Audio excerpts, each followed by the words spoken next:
Good to see all of you again. It's getting quite. Hope all of you saw the snow last night because that was quite cool. All right, so we'll go through enzymes today.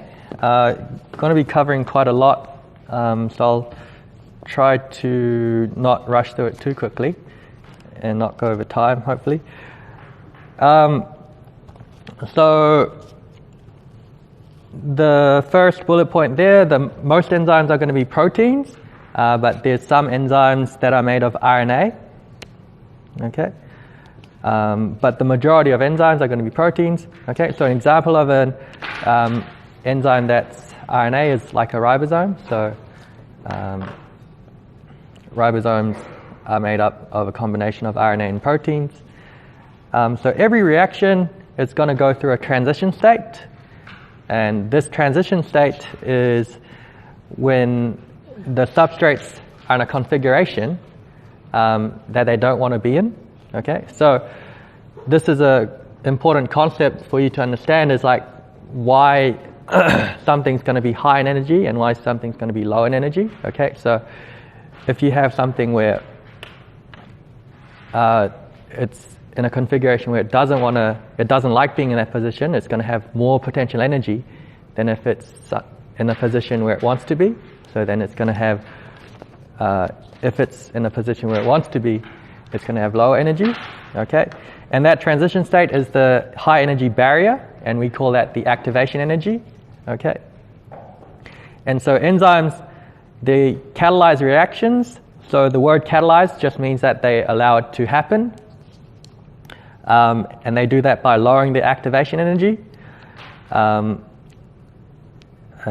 this means that more of the molecules will have enough energy to get over that high energy barrier.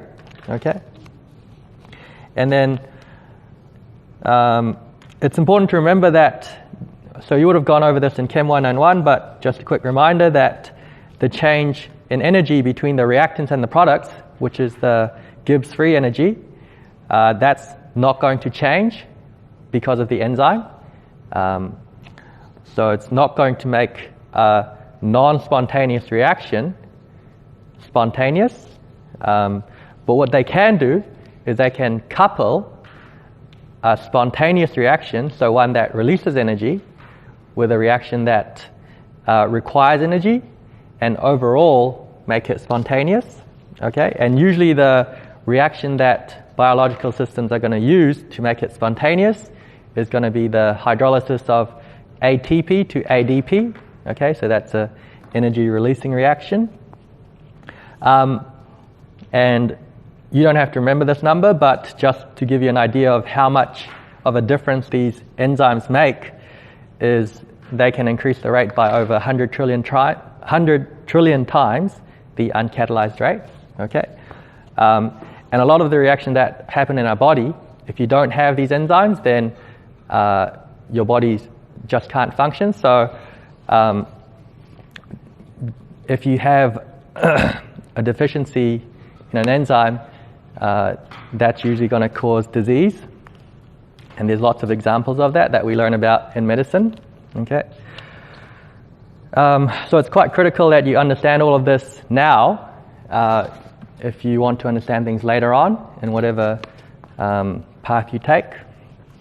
Okay, so that graph there that you have in front of you, that's just showing the energy of the molecules that are going through there. So I might just use the example of a peptide bond.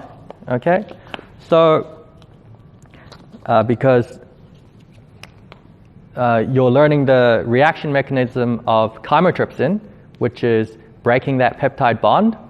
Okay, so I just want to show you what would happen if there was no enzyme.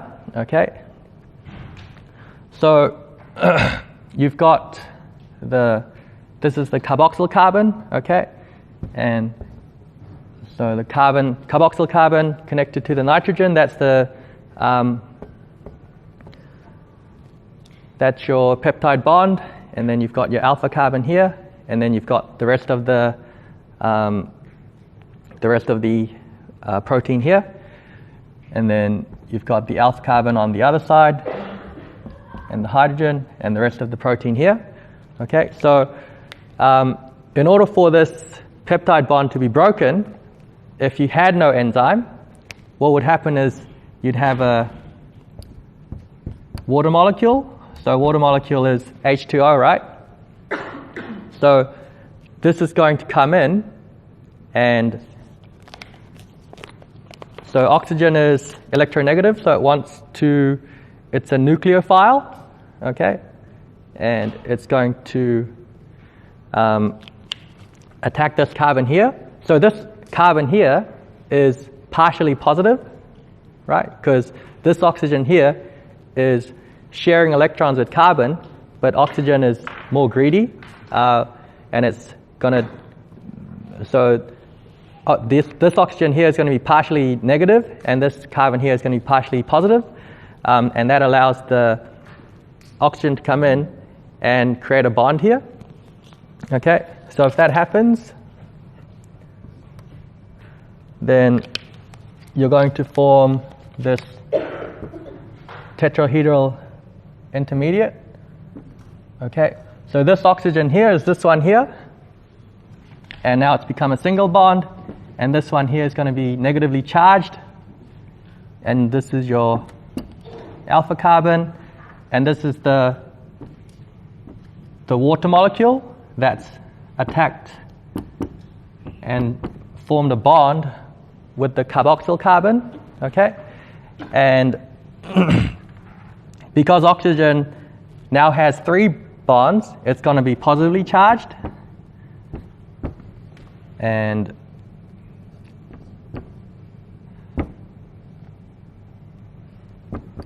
okay, so this is the transition state in the uncatalyzed reaction, okay, without an enzyme. And if you look at this, this is a very energetically unfavorable position to be in, okay, because you've got oxygen, which doesn't want to have 3 bonds, okay, and it's positively charged. So that's a position that it doesn't want to be in, okay. And then also you've also got this negative charge here, and that's not very favorable either, okay. So that's why this makes it such a high energy state. So this is normally this carbon here is trigonal planar. So we went over that in our first tutorial or our second tutorial. So this is normally a trigonal planar, but in order for the peptide bond to be broken, it has to go through this stage, which is a tetrahedral intermediate, okay? So that's where you'd have your the high activation energy without the enzyme, okay? And then that's going, and then this peptide bond will be broken, and yeah, so without an enzyme, this peptide bond, this probably occurs like, takes a few hundred years to occur, okay? But if you have an enzyme, then it's able to do this in a few seconds or a few milliseconds, okay? And so normally the amount of energy that molecules have is going to be distributed along a bell curve, okay? So what that means is that some molecules are going to have low energy and some molecules are going to have high energy, but most of them are going to be somewhere in the middle, okay? So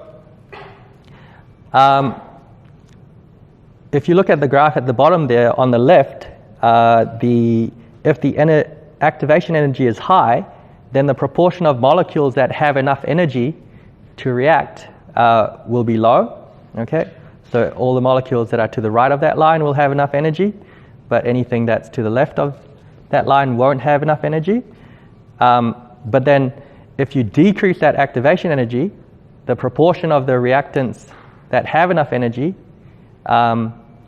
will be increased, okay? And that's how you're going to get the higher rate of reactions, okay?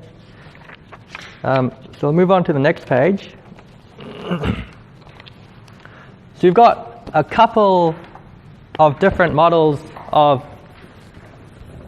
substrate binding. And so first of all, you have the lock-in key model. So here the active site is a perfect fit for the substrate. And the binding of the substrate allows the reaction to occur, but this is quite simplistic, okay? And so in the lock-in key model, there's no movement of the enzyme or the substrate when they bind. But what's more realistic is the induced fit model. So when the substrate binds, it's going to influence the active site, and the active site changes shape, and that allows a better fit, okay? And that also encourages the transition state to occur, okay? So I've gone over this, I explained this a bit earlier. So everything wants to be a low energy state if possible. Remember, one thing that I found useful to remember is that everything goes from high to low, okay? The only exception to that is the movement of water. So water goes from low osmolarity to high osmolarity. That's the only exception to the rule, but everything else that you'll learn about will go from high to low if it wants, if you leave it.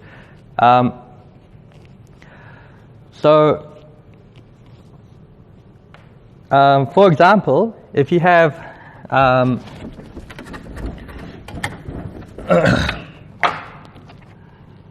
so if you have something like ATP, is basically just an adenosine molecule connected to 3 phosphates. And each of these phosphates are negatively charged, okay? So you'll remember from physics that negative charges will repel each other, okay? So these negative charges don't want to be next to each other. And because you've put them all together, that's why they're high in energy. And if you then allow the molecule to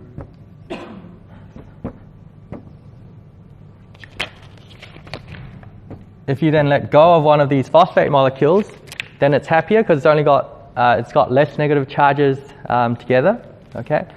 So that's why this part here is in a lower energy state than this side here, okay?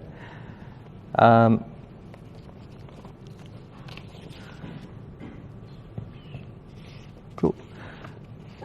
So we'll go on to the next page.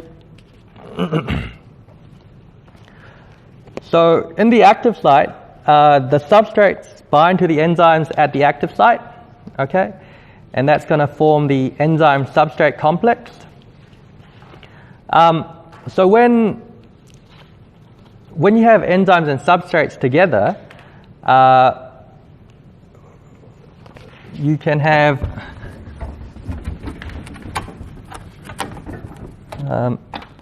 so you'll have seen this here. So you have enzyme and you have substrate, and you'll have the enzyme substrate complex, and then you'll have the enzyme and the product, okay? So usually what will happen is it'll go back and forth between this state and this state a lot more than it goes from here to here, okay?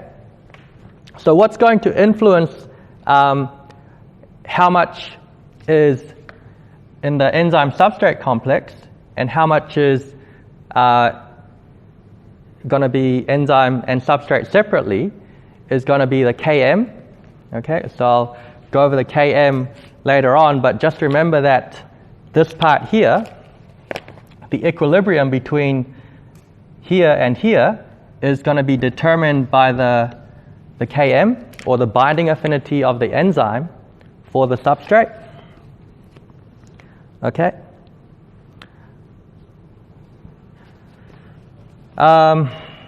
And so enzymes are very specific for certain molecules, okay?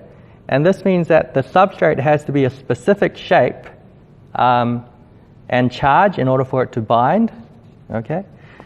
And the binding of the substrate is stabilized by weak interactions. And the reason that you have weak interactions is because you want it to be able to change shape into the transition state, and then it has to be able to release it as a product. So if you were making a strong covalent bond, it'd be less likely to let it go. But that being said, in some enzyme mechanisms, you do form a covalent bond with the enzyme and the substrate. And chymotrypsin is one example of that, okay? But normally it's just going to be weak interactions. So examples of that are ionic bonds, hydrogen bonds, hydrophobic interactions, okay? And so the energy is lowered. So because they're attracted to each other, the enzyme and the substrate, when they do bind, the total energy is going to be lowered, okay? But you don't want it to be lowered too much, because then it means that it's going to want to stay as enzyme substrate, but you want it to be able to go from enzyme substrate to enzyme end product, okay? So you want it to catalyze that reaction. So you can't have this, if the enzyme and the substrate want to be together too much, then that's not a good thing either, and you'll get too much of the enzyme substrate complex, and it won't really go anywhere, okay? So in the transition state, the substrate is going to change shape, and the enzymes are going to help to stabilize that transition state, okay, so that it's going to be lower in the activation energy. And they do this by having an active site that's more complementary to the transition state, okay, rather than the substrate.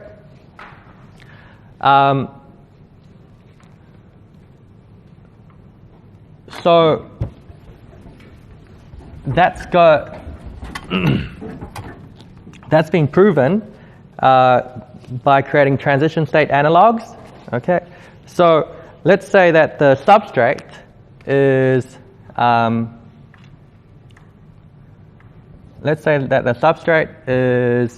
tetrahedral, okay? So we've got an R group here. So this is just a random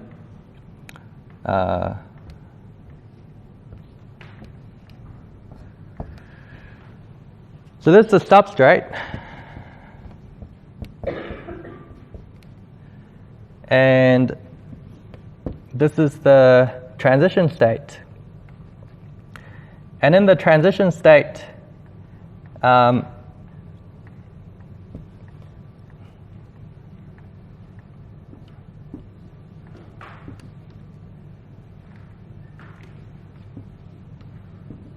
it's trigonal planar, so it's a planar molecule, okay?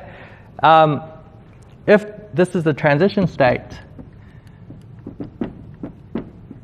the enzyme is going to stabilize that state. So the enzyme is going to want to bind something that's planar more than it wants to bind this shape. And so you can create transition state analogues. So if you had a molecule that looked like this, like the transition state, it's going to bind the enzyme better than the actual substrate. So they can, you can create inhibitors of enzymes by creating transition state analogues. And you do have a few examples of that, which you'll learn about. So I've listed a few of the catalytic mechanisms there. So the most important one is the stabilization of the transition state. and that's created by having greater complementarity to the transition state rather than the substrate. Okay, and then obviously everything has to be in this correct orientation, and so the enzymes are going to allow you to do that. And then another important one is acid-base catalysis. So this is the transfer of protons and or electrons as well. Okay, so I haven't written it there. And so side chains like histidine, they're really good for doing that. And that's because their pKa, the pKa of histidine is about 6.5. So it can easily be protonated or deprotonated at physiological pH, which is about 7.4. And that's, you can, acid-base catalysis is used in the mechanism of chymotrypsin. Okay, and then you have metal ions involved as well, and also you can have covalent catalysis. So what this means is during the reaction you form a temporary covalent bond. Okay, and that's also seen in chymotrypsin. So we'll just go over chymotrypsin's mechanism really quickly.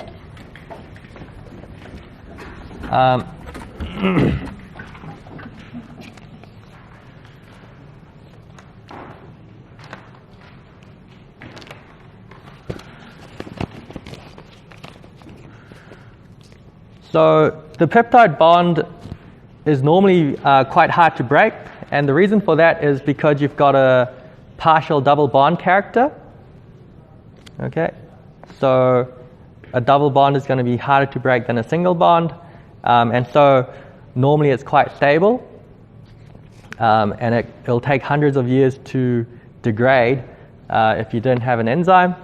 But when you're trying to digest food, right, so you're trying to break down the proteins, you don't want it to last in your stomach or intestines for hundreds of years. So you want to break that down if you want to absorb it, right? So a protease is an enzyme that's going to work on proteins. So I mentioned that the other day.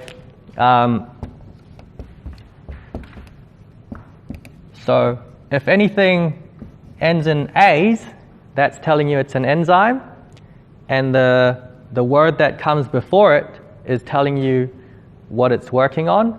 So this part here is protein, okay, and ase means enzyme, so it's an enzyme that's breaking down proteins, okay. So just remember that if you see a word and it's got ase on the end of it, it's an enzyme, and the start of it is telling you what it's working on. Okay. So chymotrypsin is a digestive enzyme that breaks down proteins into smaller fragments by peptide bond hydrolysis. Okay. So hydrolysis is where you add a water molecule, so H2O. Okay. So hydro means water and lysis means to break. Okay. So using water to break down that bond. And chymotrypsin belongs to a family of serine proteases. Okay, so you can see the chemical structure of serine below. And the reason it's called a serine protease is because that serine residue, or that side chain, is critical for its action, and it's the main player. So chymotrypsin uses both covalent and acid-base catalysis, and it contains a catalytic triad. So what that means is they're the three most important residues for the function of chymotrypsin, and that's serine, histidine, and aspartic acid, or you could say aspartate. Okay. So the one that's most critical is serine, and it has a neutrophilic, which means that a nucleophilic, my bad, oxygen, and that attacks the carboxyl carbon. Okay, so and then histidine. What the histidine does is it helps to make that serine oxygen more negative by drawing away the oxygen, by drawing away the hydrogen. And then the aspartic acid helps the histidine. Okay, and so normally the pKa of aspartic acid is about 2.5, so it's quite low. And if the pKa is low, it means that it's quite happy to be without a proton. But if you put aspartic acid in a non-polar environment, it's going to raise the pKa, so it's going to want a proton more. Okay, so it's going to want to be protonated, and that's going to help the function of aspartic acid.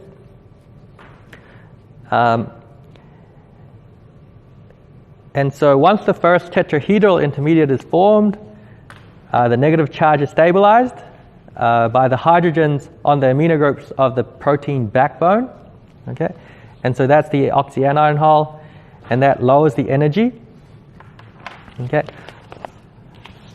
so I'll just quickly draw the peptide bond. So you've got the peptide bond here. You've got the rest of the molecule here. So you've got the double bonded oxygen.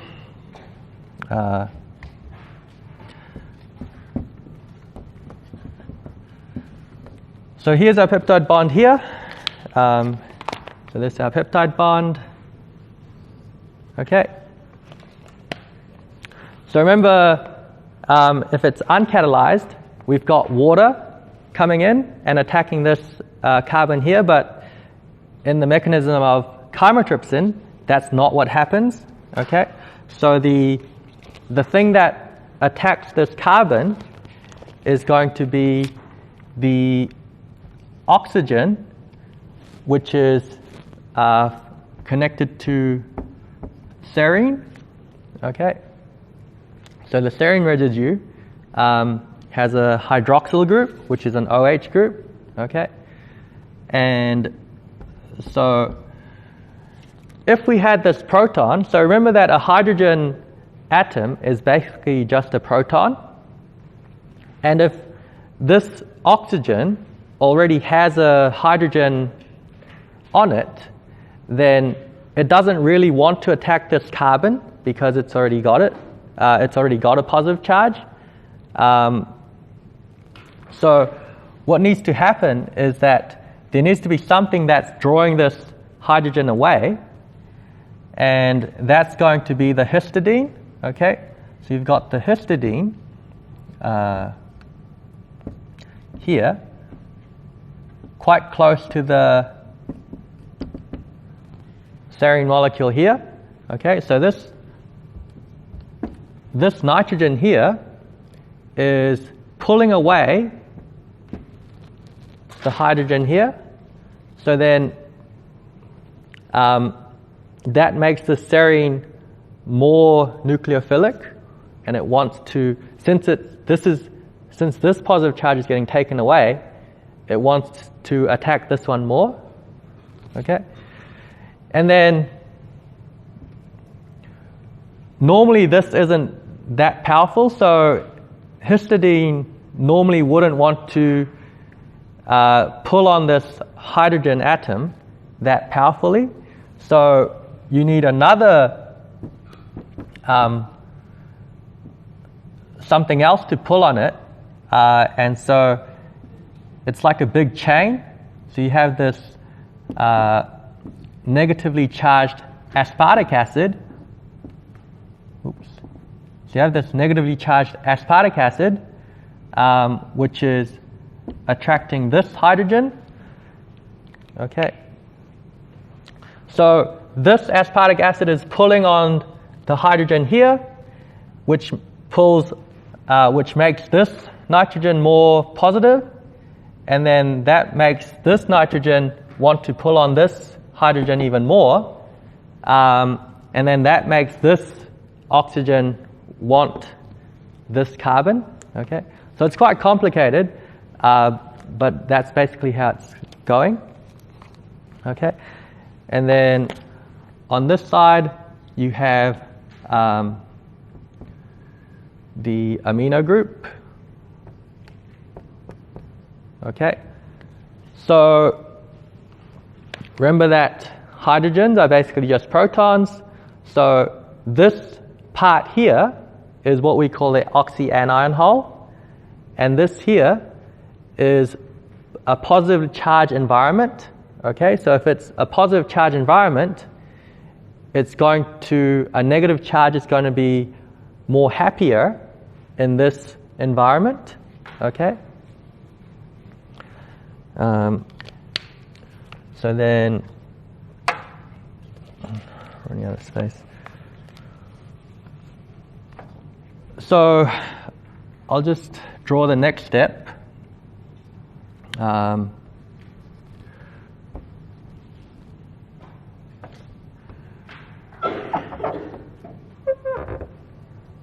So in the next step of chymotrypsin, this nitrogen is going to steal the hydrogen, okay? And the serine oxygen is now going to form a bond with this carbon here. So this is the covalent bond between the substrate, which is our protein, and the enzyme. Okay, so we formed a covalent bond here, but this is just temporary. And also this oxygen here is now negatively charged. Okay, and this negative charge is quite happy to be here because it's in a positive environment. Okay, so by having this oxyanion hole, and also if you remember before in the uncatalyzed reaction, the water molecule was positively charged because it had three bonds, right? So whereas in this configuration, we don't have that situation. So this is a much lower transition state activation energy, okay? And so this here is our tetrahedral intermediate, but with a much lower energy than if there was no enzyme to stabilize this configuration, okay?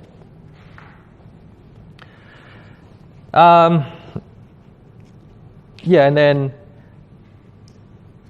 basically this nitrogen steals this hydrogen, and then you don't have to worry about the rest of it, but that's probably the most important things that you need to remember, okay? So it's the serine oxygen that's going to create a covalent bond with the carboxyl carbon, and then the oxyanion hole is going to stabilize that tetrahedral intermediate, okay? And that's going to lower the activation energy. And then once this peptide bond is broken, this part can just float away because this part isn't covalently bonded to the enzyme, right?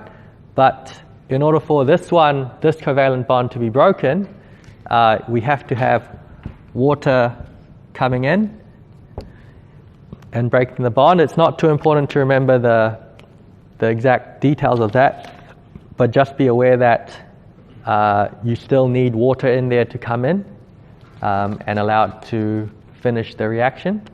Okay. So there's a number of different proteases as well. So chymotrypsin is just one of your proteases that are involved in digestion. But they don't all work by the exact same mechanism, but they're going to be quite similar, where you have stabilization of that tetrahedral intermediate. Okay. So we'll move on to the next page. So that's going to be we're going to be talking about enzyme kinetics now.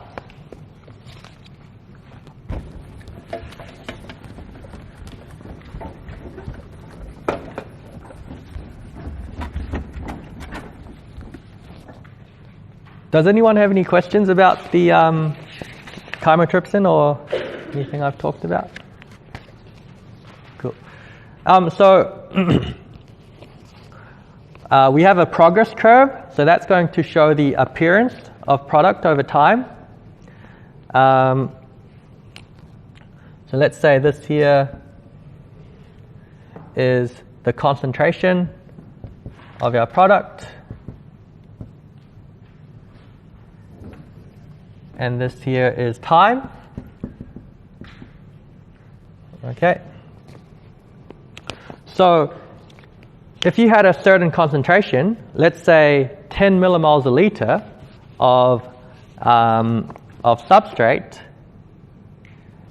then let's say our graph looked like this. Okay. So let's say this is 10 millimoles per liter. So that's the concentration of our product, our substrate for given concentration of enzyme. And then, so the initial velocity here would be this line here. So you always just measure the initial velocity because that's most reliable. Okay, so this is VO. Okay, and then if you increase the amount of substrate and you had the same amount of enzyme, then the initial velocity would be greater because there's more substrate for the enzyme to work on. Okay, and so let's say this is 20 millimoles per liter. Okay, so then the initial velocity would be greater, so you can see that it's steeper, right? So that's the progress curve, and you can also measure the disappearance of the substrate over time. Okay, and so for given substrate and enzyme concentration, there's going to be a maximum velocity that you're going to get. Okay. So let's say that you increased your substrate concentration to 100, or let's say 1,000 millimoles per liter. So when you went from 10 millimoles to 20 millimoles, you can see that the slope of the initial velocity doubled, right?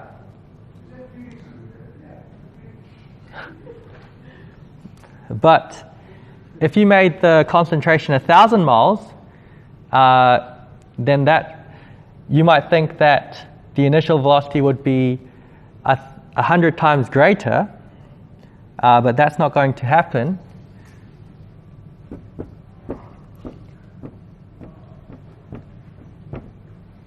So this initial velocity doesn't increase as much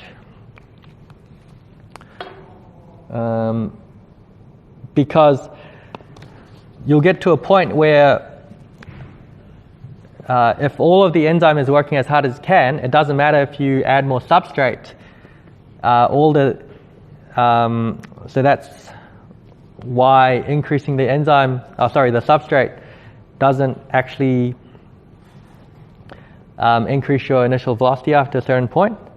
Okay. So if you can see that on the next page, I think.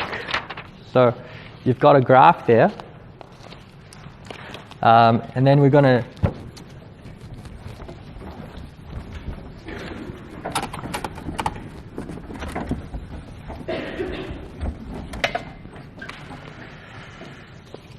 So if you have a fixed amount of enzyme,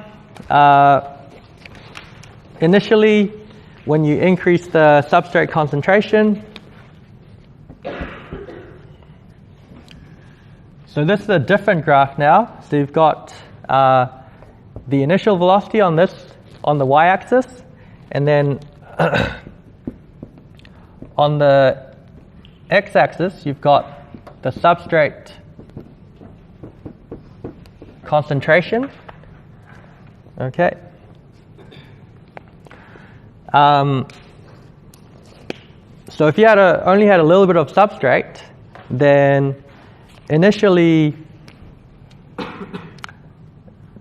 the initial velocity would be low, but then if you double the substrate concentration, your initial velocity is going to double, and then if you triple the substrate concentration, the initial velocity would triple. Okay, but then you're going to get to a point where all of the enzymes are working as hard as they can. Okay. And then when you hit that point, increasing the substrate concentration isn't really going to increase your velocity. Okay. And so then no matter how much you increase your substrate concentration, there's going to be a point where the velocity isn't going to increase any further than that, and that's called your Vmax at that point there. Okay, and this is just going to keep going like that. Okay. So this first part here is what we call first order kinetics. So if it's following first order kinetics, then it means that the rate or the initial velocity is dependent on the concentration of the substrate, so it's going to be proportional. Whereas at this point here, this is zero order kinetics because the rate is not increasing even when you increase the substrate concentration.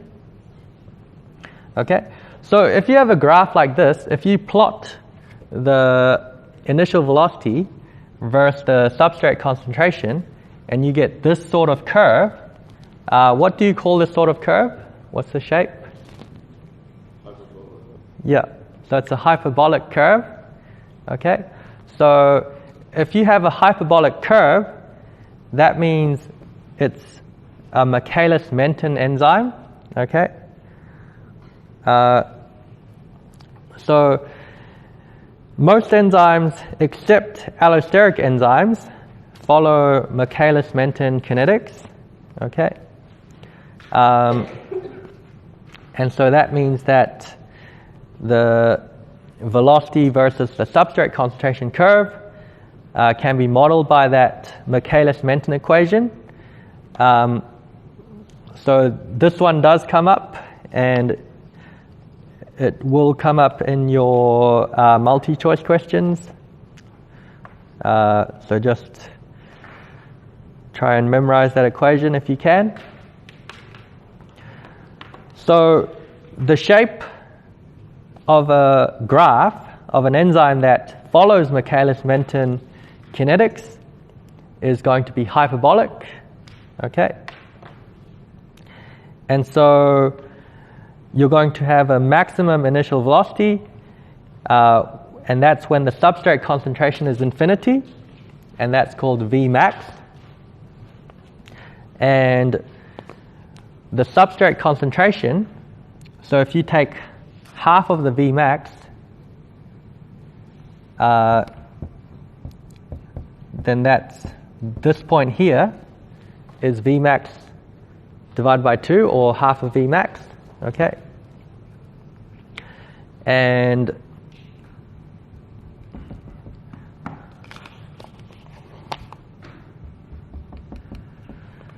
the substrate concentration at the substrate concentration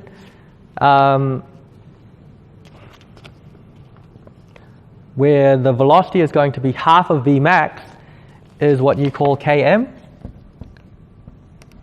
Okay, so Km is the substrate concentration when the Vmax is half, the velocity that you see is half of the Vmax. Okay. And Km is also called the Michaelis constant. Okay. So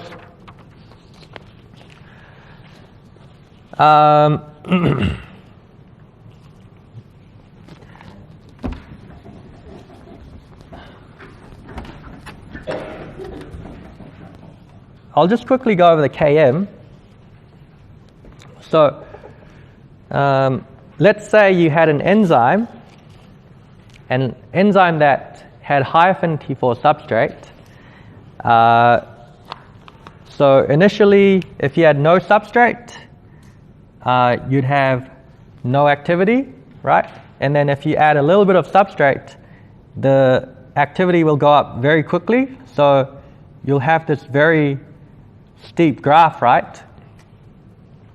And as you increase the substrate concentration, the activity is going to go up very quickly. Okay.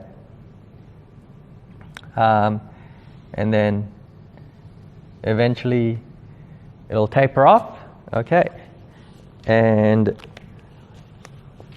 because the activity increases very quickly, what you'll find is that you'll have a low Km. Okay.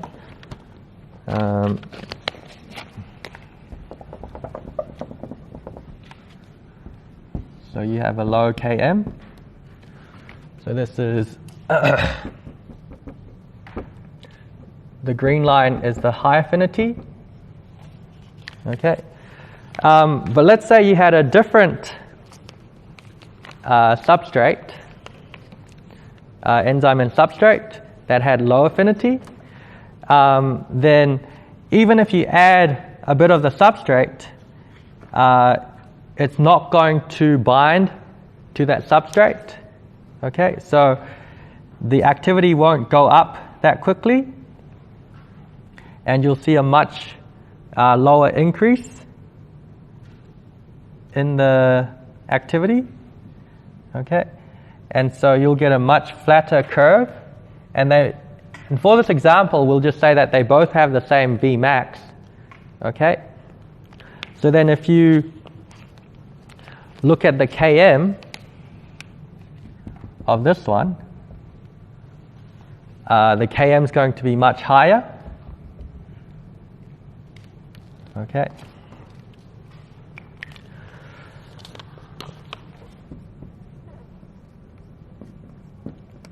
Okay.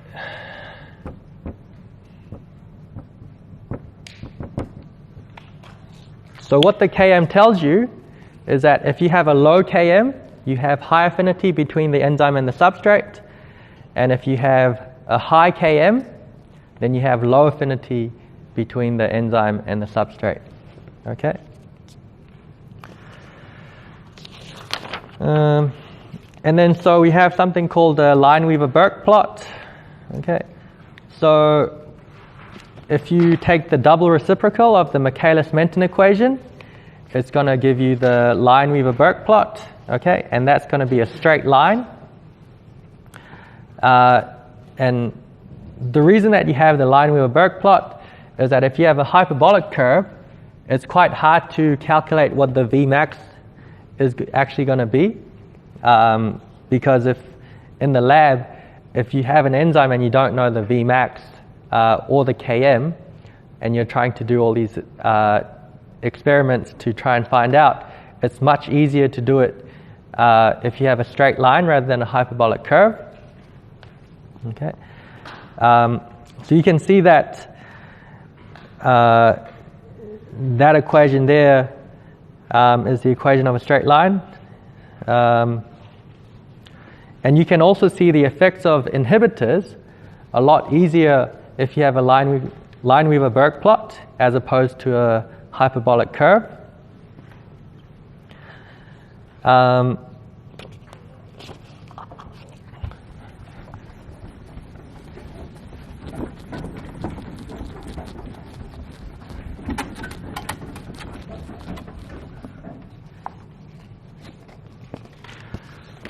So when you have a Lineweaver-Burke plot, this y-axis here is going to be 1 over the velocity, okay? And this x-axis here is going to be 1 over the substrate concentration, okay?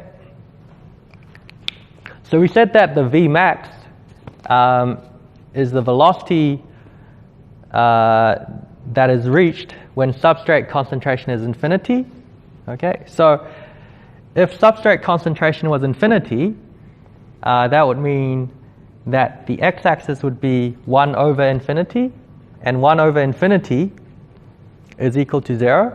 So when the x-axis value is equal to 0, so when we're at this point here, wherever the line is intersecting this y-axis, we call this the y-intercept, and that point there is going to be equal to 1 over Vmax. Okay. And the line that's the point where you intersect the x-axis, this is the x-intercept, and this is your negative 1 over Km, okay?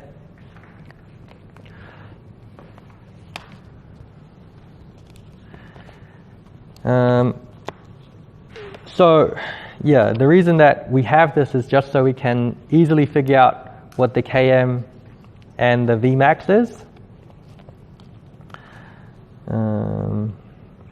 Yeah, and then you've got enzyme efficiency, so you've got Kcat and Km.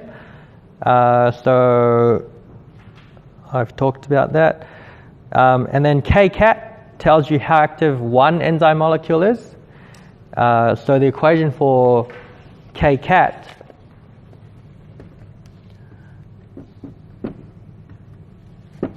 is Vmax divided by the enzyme concentration. Okay, so that tells you how fast one enzyme molecule is.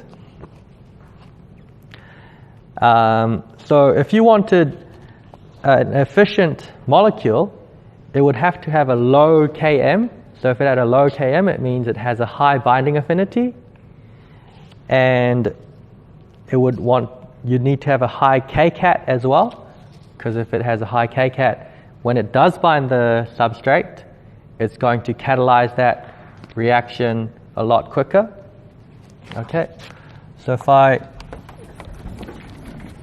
go back to that equation, the equation that we had at the start, so enzyme plus substrate, which is in equilibrium with the enzyme substrate complex, and then the enzyme substrate complex can turn into the enzyme end product. Okay, so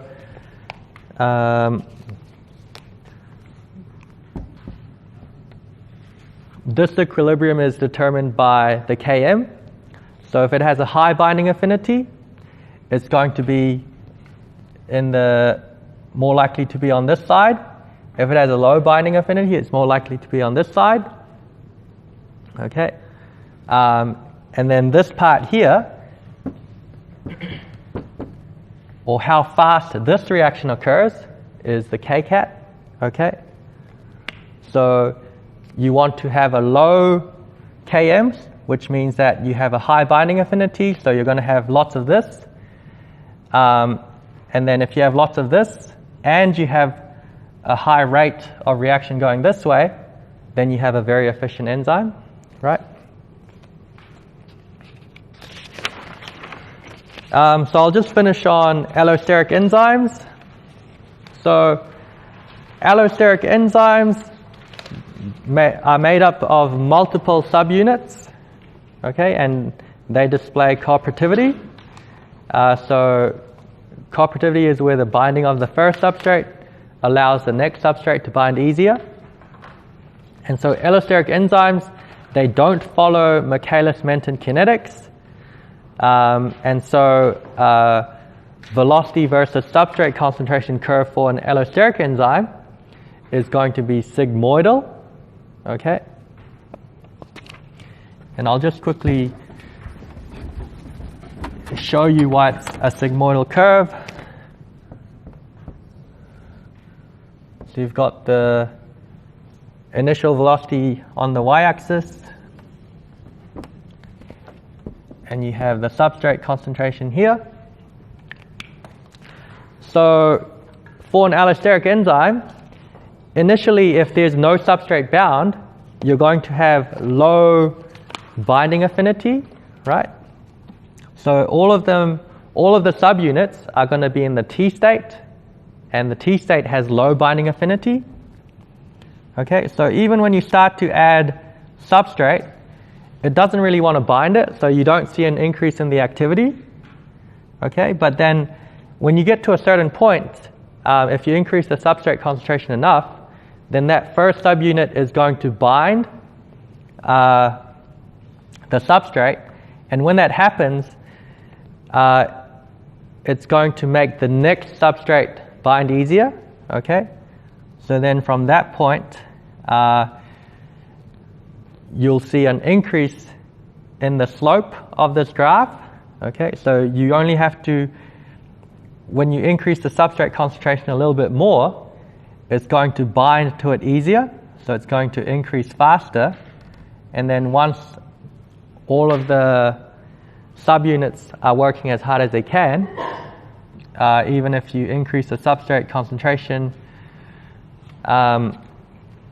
the velocity isn't going to increase as much, so you're going to see a flattening of that curve eventually. So the reason that you get the sigmoidal curve is due to the presence of cooperativity. Okay, and so you're going to get a sigmoidal shape.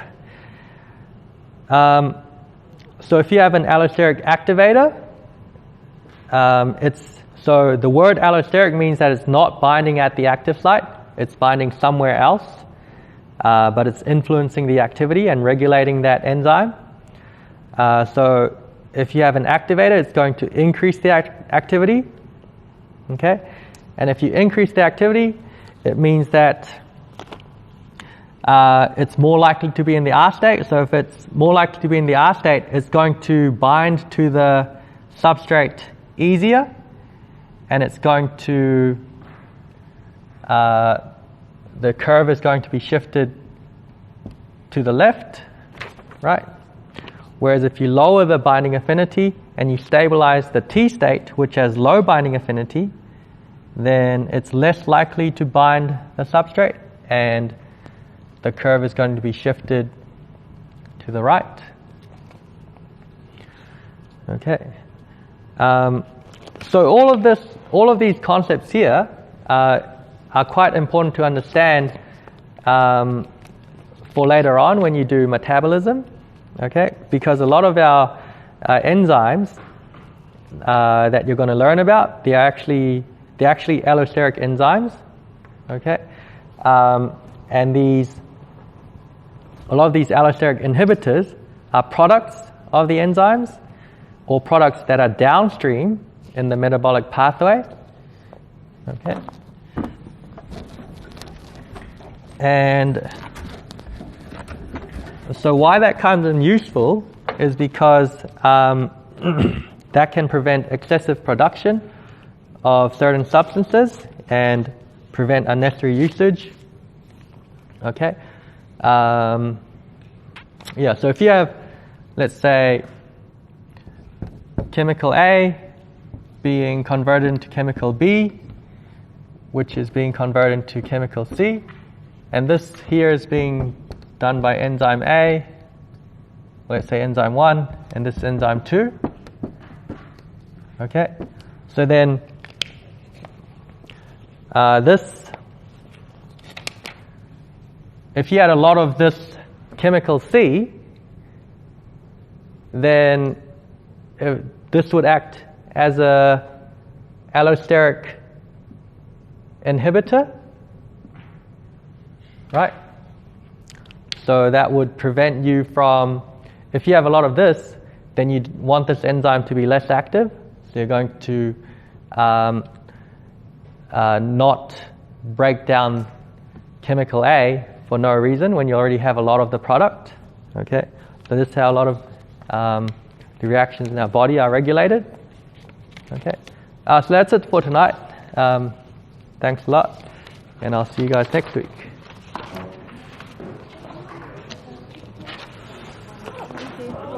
Good.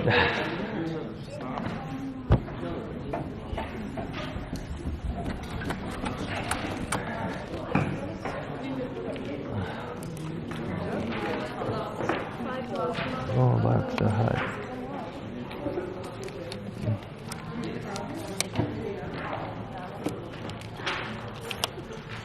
Cheers. All good. See you later.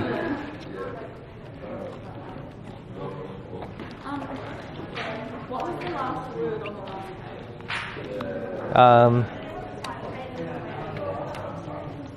the last? Downstream?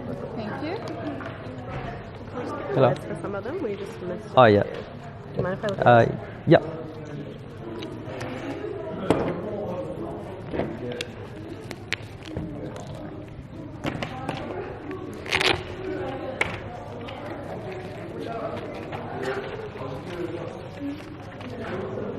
Oh, so that's products,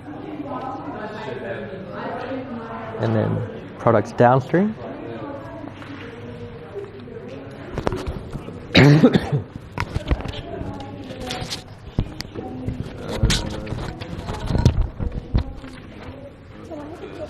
Yeah. For this one, for the silent